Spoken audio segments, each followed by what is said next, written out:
बाळांनो, next part, the next point in the chemical thermodynamics and the energetics, and that is the bond enthalpy or the bond energy. Okay, so what is bond enthalpy or the bond energy? नेमका हा concept काय आहे मग? What is the bond enthalpy or the bond energy? पहा, कोणत्याही प्रकारची जर समजा आपण रासायनिक अभिक्रिया, it means just we consider any kind of the chemical reaction. Boys, in each and every chemical reactions there is some amount of heat is involved. It means there may be the heat is evolved or the absorbed. याचाच अर्थ कोणत्याही प्रकारच्या chemical reaction मध्ये heat ही always present असतेच. मग ती heat evolve होत असेल किंवा ऍब्झॉर्ब होत असेल, परंतु हीट म्हणजेच एन्थॅल्पी ही मात्र त्या ठिकाणी प्रेझेंट असतेच. ओके, आता पहा रे, म्हणजे कोणत्याही प्रकारचा बॉन्ड जर फॉर्म करायचा असेल, आता रिॲक्शन म्हटल्याच्या नंतर नेमकं रिॲक्शन मध्ये काय घडून येत असतं? रिॲक्शन म्हटल्याच्या नंतर the process in which there is the breaking of covalent bonds and the formation of covalent bonds, right? जेव्हा रिएक्टंट मधनं बॉन्ड्स ब्रेक होतील तेव्हाच प्रॉडक्टचे नवीन बॉन्ड्स तयार होतील, बरोबर? Then boys, now what about the bond enthalpy? In simple words, bond enthalpy, that is the enthalpy change required to break 1 mole of a gaseous molecules to produce the gaseous atoms or the radicals, is known as the bond enthalpy or the bond energy. Okay, म्हणजे मला थोडक्यामध्ये एक मोल gaseous molecule जर आपण घेतला, एखादा gaseous molecule आपण घेतला, हा गॅसियस मॉलिक्यूल त्याला ब्रेक करायचे, म्हणजे या गॅसियस मॉलिक्यूल मध्ये प्रेझेंट असणारे जे बॉन्ड्स आहेत हे बॉन्ड आपल्याला ब्रेक करायचे आणि हा बॉन्ड ब्रेक करून त्याच्यापासून गॅसियस ॲटम्स फॉर्म करायचे. मग नेमकं त्या स्पेसिफिक गॅसियस मॉलिक्यूल मध्ये जो बॉन्ड आहे, हा बॉन्ड ब्रेक करण्यासाठी जी अमाऊंट ऑफ हीट आपल्याला लागणार आहे, जी amount of heat that is the enthalpy जी आवश्यक आहे, that enthalpy, that amount of heat is the bond enthalpy or the bond energy. Okay, simply आपण एक एक्झाम्पल आपण या ठिकाणी पाहूयात. Just we consider the molecule of hydrogen. आपण या ठिकाणी एक हायड्रोजनचा मॉलिक्यूल विचारात घेऊ. ओके, आता हा जो हायड्रोजनचा मॉलिक्यूल आहे, सपोज या हायड्रोजनचा मॉलिक्यूलला आपण ब्रेक केलं, म्हणजे the bond in between the hydrogen molecule breaks to form the hydrogen atoms. Okay, hydrogen atoms form करण्यासाठी आपण हा हायड्रोजनचा मॉलिक्यूल ब्रेक केला. याचा अर्थ the bonding in between the H2 molecule get breaks.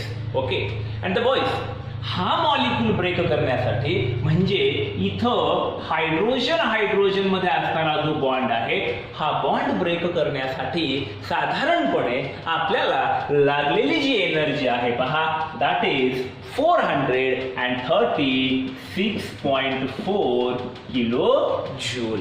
Okay, it means this is the bond enthalpy और the bond energy to break the one molecule of hydrogen gas. Okay, right. Now this is the bond enthalpy. The bond enthalpy कोणासाठी आहे? This is the bond enthalpy of H2 gas. 1 mole of a H2 gas. Okay. So मला लक्षात घ्या, gaseous molecules break करून त्यांच्यापासून gaseous atoms form करण्यासाठी, म्हणजे थोडक्यात त्या गॅसियस मॉलिक्युल्स मधील बॉन्डिंग ब्रेक करण्यासाठी जी अमाऊंट ऑफ हीट रिक्वायर्ड आहे, जी अमाऊंट ऑफ एनर्जी आपल्याला आवश्यक आहे, that amount of energy, that amount of heat is the bond एन्थॅल्पी. or the bond energy. Okay, चला तुम्ही पाहता इथं हा H2 गॅसचा एक मॉलिक्यूल आहे हायड्रोजनचा. याच्यामध्ये किती बॉन्ड्स प्रेझेंट आहेत? Just only one bond. बरोबर. आणि ही जी बॉन्ड एन्थॅल्पी आहे ही बॉन्ड एन्थॅल्पी या एका बॉन्डसाठी आहे. करेक्ट. परंतु बाळांनो, जर समजा आपण असा एखादा मॉलिक्यूल घेतला की ज्याच्यामध्ये एकापेक्षा जास्त बॉन्ड्स प्रेझेंट असतील. ओके, एक सिंपल एक्झाम्पल घेऊ आपण. Just boys we consider the water molecule. Okay, पहा रे, मी वॉटर मॉलिक्यूललाच अशा पद्धतीनं मांडलेलं आहे. आणि असं मांडण्यामागचं कारण एक जे आहे ना ते म्हणजे असं की आपल्या लक्षात यावं की in one molecule of water there is the two bonds are present. Right. आणि हे बॉन्ड कोणाकोणामध्ये आहेत? यामधील ही बॉन्डिंग आहे पहा हायड्रोजन आणि ऑक्सिजन मध्ये. किती बॉन्ड्स आहेत? 2. किती बॉन्ड आहेत? 2. अगदी बरोबर. देन बॉईज, आता जर समजा आपण हा वॉटर मॉलिक्यूल जर आपण ब्रेक केला म्हणजे याच्यामध्ये प्रेझेंट असणारी जी बॉन्डिंग आहे ही बॉन्डिंग जर आपण ब्रेक केली तर बाळांनो हे 2 बॉन्ड ब्रेक होतील आणि काय तयार होईल मला सांगा बरं. याच्यापासून आपल्याला मिळेल 2 हायड्रोजनचे ॲटम्स आणि 1 ऑक्सिजनचा ॲटम. बरोबर. Correct. It means there is the 2 bonds in water molecule get breaks to form the twice of hydrogen atoms and 1 oxygen atom, and the heat is required to break these two bonds, and that amount of heat is 927 kilojoule. Okay, मला सांगणार आहे आता या ठिकाणी ही 927 kilojoule एवढी जी heat आहे ही heat कशाची आहे? That is the bond एन्थॅल्पी. परंतु ही एका बॉन्डची बॉन्ड एन्थॅल्पी आहे का? नाहीये. ही टोटल बॉन्ड एन्थॅल्पी आहे. अगदी बरोबर. कारण याच्यामध्ये 2 बॉन्ड्स प्रेझेंट आहेत. राईट. आणि ही या दोन्ही बॉन्ड्सला ब्रेक करण्यासाठी लागलेली एकंदरीत एन्थॅल्पी आहे, एकंदरीत एनर्जी आहे. ओके. परंतु आता याच्यामध्ये आपण 2 बॉन्ड्स ब्रेक केलेले आहेत.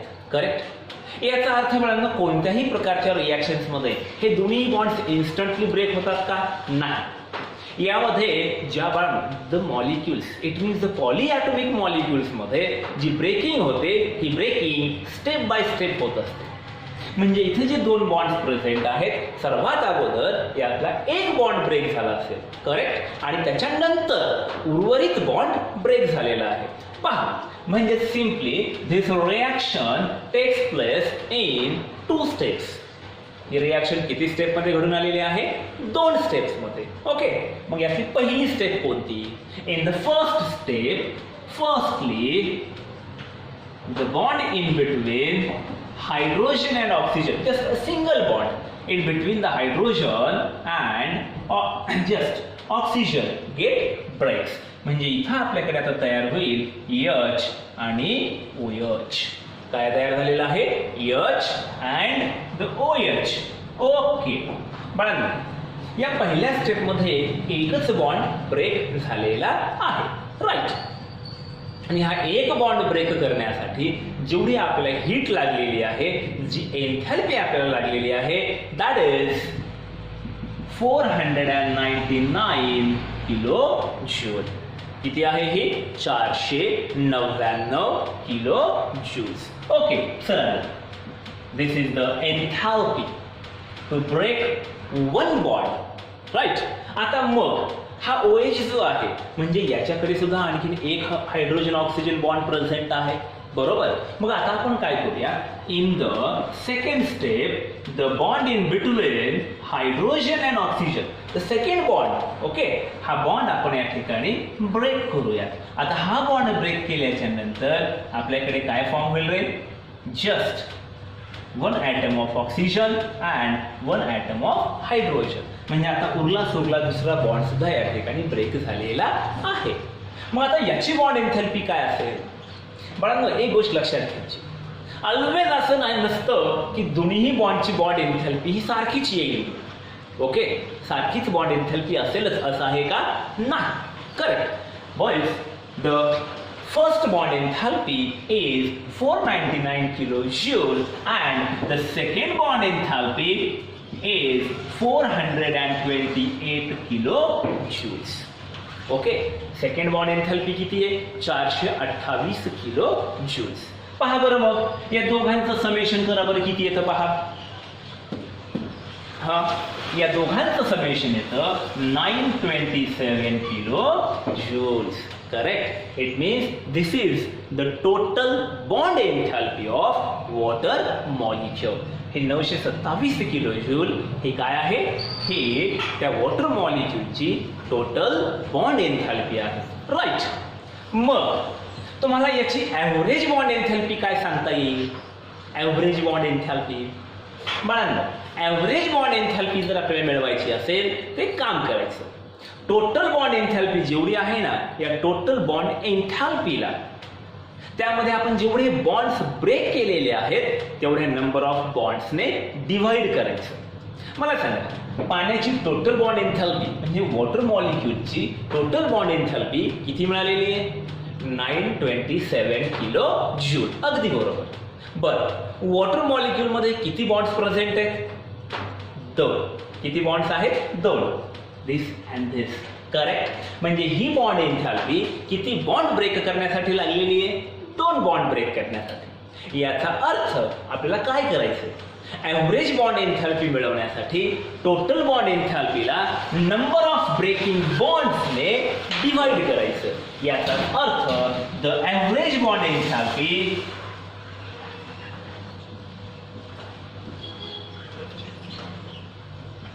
is equal to 927 kilojoule. This is the total bond enthalpy divided by 2. हे दोन काय? नंबर ऑफ ब्रोकन बॉन्ड्स किंवा आपण इथे ब्रेक केलेले बॉन्ड्स. राईट. मला सांगा आता, जर आपण 927 ला जर 2 ने जर आपण डिवाइड केलं तर काय मिळेल आपल्याला? That is 463.5 kilojoule. It means the average bond enthalpy for the water molecule is 463.5 kilojoule. Right. आता ही जी ॲव्हरेज असते ना, ही प्रत्येक बॉन्डसाठी विचारात घेतली जाते. तसं इंडिव्हिज्युअल जर तुम्ही पाहिलं तर एक पहिला बॉन्ड ब्रेक करण्यासाठी एवढी हीट लागलेली आहे, दुसरा बॉन्ड ब्रेक करण्यासाठी एवढी हीट लागलेली आहे. याचा अर्थ दोन्ही बॉन्ड ब्रेक करण्यासाठी 927 किलोजूल एवढी हीट आपल्याला लागलेली आहे.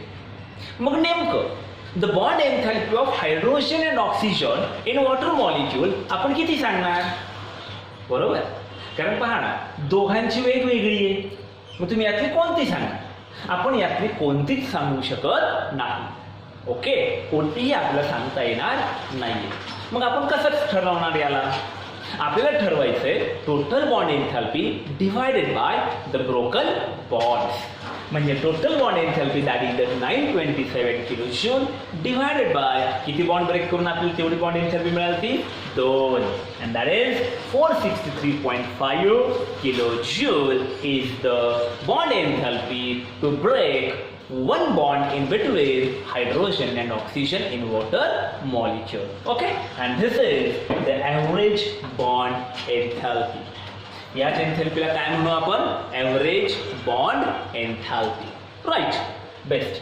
बघा द नेक्स्ट वन पार्ट यातलाच बॉन्ड एन्थॅल्पी मध्येच जर समजा आपण एखादी रिॲक्शन घेतली, आपण पहा बरं का, एखादी रिॲक्शन जर आपण विचारात घेतली, आता त्या रिॲक्शन मध्ये त्या रिॲक्शनचा हीट ऑफ रिॲक्शन आपल्याला मिळवायचा आहे. काय मिळवायचं आहे? Heat of reaction. Correct. It means calculation of heat of reaction by using the bond enthalpies. आपल्याला एखाद्या रिॲक्शनचा हीट ऑफ रिॲक्शन मिळवायचा आहे, परंतु हा हीट ऑफ रिॲक्शन कशापासून मिळवायचा आहे? बॉन्ड एन्थॅल्पीज पासून. ओके. आता मग रिॲक्शन म्हणल्याच्या नंतर there is the reactants and products are present. Right? Firstly, the bond in between the reactant breaks and the bond in between the products are formed. Correct. म्हणजेच आपल्याला रिॲक्शन मध्ये रिॲक्टंटची bond एन्थॅल्पी विचारात घ्यायची आहे आणि त्याचबरोबर प्रॉडक्टची सुद्धा बॉन्ड एन्थॅल्पी विचारात घ्यायची आहे. Okay. So boys, now the next part and that is the determination or the calculation of bond enthalpy, or that is the heat of reaction from the bond enthalpies. पहा रे मग सिम्पली आता आपल्याला एखाद्या रिॲक्शनचं heat of reaction मिळवायची आहे, परंतु ही heat of reaction कशापासून मिळवायची आहे? तर ही हीट ऑफ रिॲक्शन आपल्याला मिळवायची आहे बॉन्ड एन्थॅल्पीचा वापर करून. राईट बॉयज, कसं मिळवणार मग तुम्ही? सिम्पली कुठलीही रिॲक्शन म्हटलं की बॉन्ड ब्रेक होणारच आणि बॉन्ड फॉर्म होणारच. बरं, ब्रेकिंग कुठं घडून येणार? प्रॉडक्टमध्ये नाही. रिॲक्टन्स मधील बॉन्ड्स ब्रेक होतील आणि प्रॉडक्ट्स मधील बॉन्ड्स फॉर्म होतील. ओके, तर पहा आता इकडे समजा आपण एक सिंपल एक रिॲक्शन आपण विचारायचं. Suppose that reaction is just when the hydrogen get react with iodine, it forms hydroiodic acid twice of HI. जरा व्यवस्थित पहा मला याच्यामध्ये आपण काय केलेलं आहे, हायड्रोजन बॉन्ड आपण ब्रेक केलेला आहे, आयोडीन बॉन्ड आपण ब्रेक केलेला आहे, म्हणजे simply there is the breaking of reactant bonds. आणि कोणता बॉन्ड फॉर्म केला आपण? In this the hydrogen iodine bond is formed. Right, म्हणजे इथे रिॲक्टंटचे बॉन्ड्स ब्रेक झाले आणि प्रॉडक्टचा बॉन्ड तयार झालेला आहे. नाव आता यांच्या बॉन्ड एन्थॅल्पीवरनं आपण हीट ऑफ रिॲक्शन कशी मिळवणार? हीट ऑफ रिॲक्शन कॅल्क्युलेट करायची आपल्याला, त्यासाठी एक सिंपल फॉर्म्युला आहे. पहा हा फॉर्म्युला काय आहे? साधा आणि simple. That is the delta H0 is equal to, it means the heat of reaction is equal to summation of total enthalpies of reactant bond minus summation of total enthalpies of product bond. Okay, it means बाळांनो आपल्याला जर heat of reaction मिळवायची असेल from the bond एन्थॅल्पी, तर त्यासाठी काय करायचं? रिॲक्टंटची जेवढी बॉन्ड एन्थॅल्पी असेल त्या सर्वांचं समेशन करायचं आणि त्याच्यातनं प्रॉडक्टची जेवढी बॉन्ड एन्थॅल्पी असेल ती प्रॉडक्टची बॉन्ड एन्थॅल्पी वजा करायची आहे. Okay, it means boys heat of reaction by the bond enthalpy is simply the difference between the total enthalpies of reactant bond and the total enthalpies of product bond. Okay, that is the heat of reaction by the bond enthalpies. Right, मग आता आपण पाहूया नेमकं heat of reaction आपल्याला मिळवायची आहे from the bond एन्थॅल्पी. तर कशी मिळवू आपण? काय म्हटलेलं आहे? काय फॉर्म्युला आहे आपल्याकडे? Heat of reaction is equal to summation of total enthalpies of reactant bond minus the summation of total enthalpies of product bond. चला आता आपल्याकडे रिॲक्टंट काय काय आहेत? हायड्रोजन आणि आयोडीन आणि प्रॉडक्ट HI. मग कसं मिळवणार आपण? यासाठी एक काम करायचं.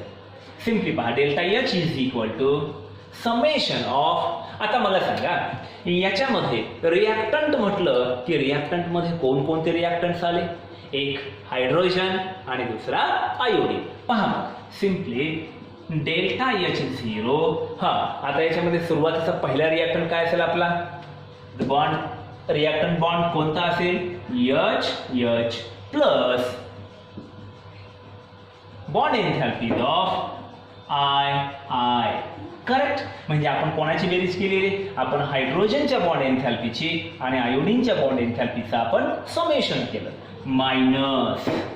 आता याच्यातनं कोणती बॉन्ड एन्थॅल्पी आपल्याला वजा करायची आहे? याच्यातनं आपल्याला प्रॉडक्टची जेवढी बॉन्ड एन्थॅल्पी असेल ती बॉन्ड एन्थॅल्पी वजा करायची आहे. राईट, डेल्टा H म्हणजे एन्थॅल्पीज ऑफ काय रे?